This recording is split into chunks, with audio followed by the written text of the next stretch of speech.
त्रैलोक्य में खलबली मचाने वाला वो तारकासुर के लिए देववृंद आकर के प्रार्थना करते, प्रभु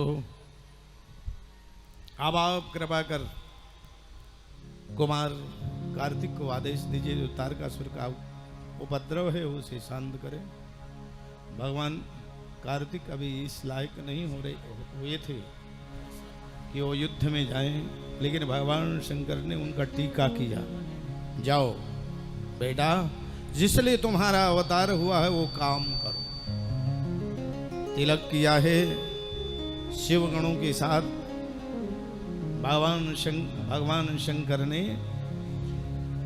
कार्तिक को भेजा, और जब तारकासुर को कार्तिक ने ललकारा अपनी सेना के साथ, तो तारकासुर जब युद्ध में आया तो कार्तिक जी को देख करके अरे बालक ये देवता भी कितने स्वार्थी हैं। भगवान नारायण को देखो स्वयं युद्ध करने के लिए नहीं आए, ब्रह्मा जी को देखो ये युद्ध करने के लिए नहीं आए, और वो भोलेनाथ इस बालक को भेजा है। बालक तुमको अपने आप तरस नहीं आती, तुमको अपने प्राण प्रिय नहीं है। मुझे जैसे योद्धा के साथ में तुम कल के बालक युद्ध करोगे, लौट जाओ, मैं तुम्हें माफ करता हूं, मैं तुम्हारे साथ में युद्ध नहीं करना चाहता। लेकिन जब कुमार ने ललकारा तो भी बस तारकासुर को युद्ध करना पड़ा।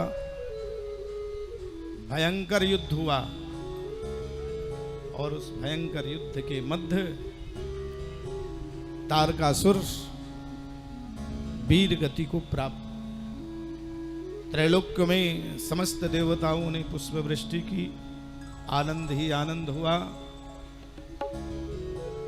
आध्यात्म की दृष्टि से व्यक्ति का जो अहंकार है, व्यक्ति की जो आसुरी प्रवृत्ति है, हमारे अंदर का जो अभिमान है, जो असुर के रूप में हमारे अंदर विराजमान है, उसका वध ही तारकासुर का वध है। अपने अंदर समस्त शक्तियां हैं, और उन समस्त शक्तियों में अपनी साधना के अनुसार, अपनी भक्ति के अनुसार वो ज्यादा प्रबल होते हैं। सात्विक, राजस और तामस तीन प्रकार की जो प्रवृत्तियां हैं,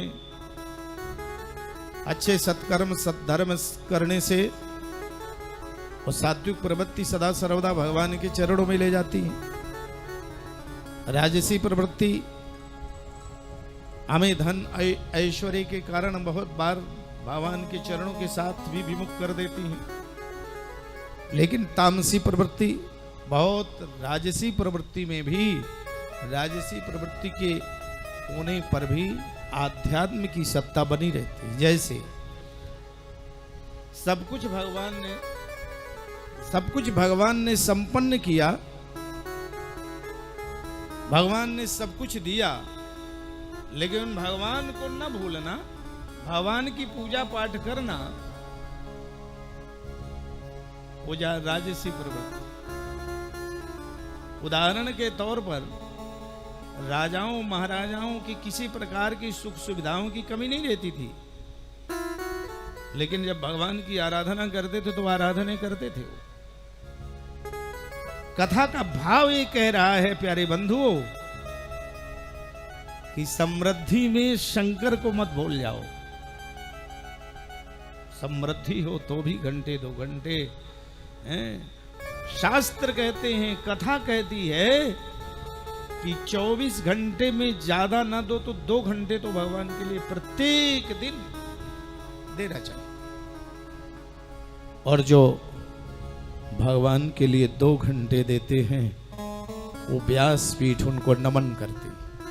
कम से कम 2 घंटे भगवान, चाहे वो नमः शिवाय का जप करके दो, चाहे रामायण की पाठ करके दो,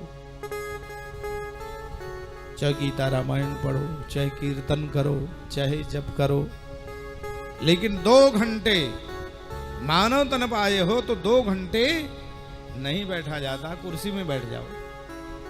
और लोग कहते चौकड़ी मार के बैठने में दिक्कत होती है, कुर्सी में बैठ।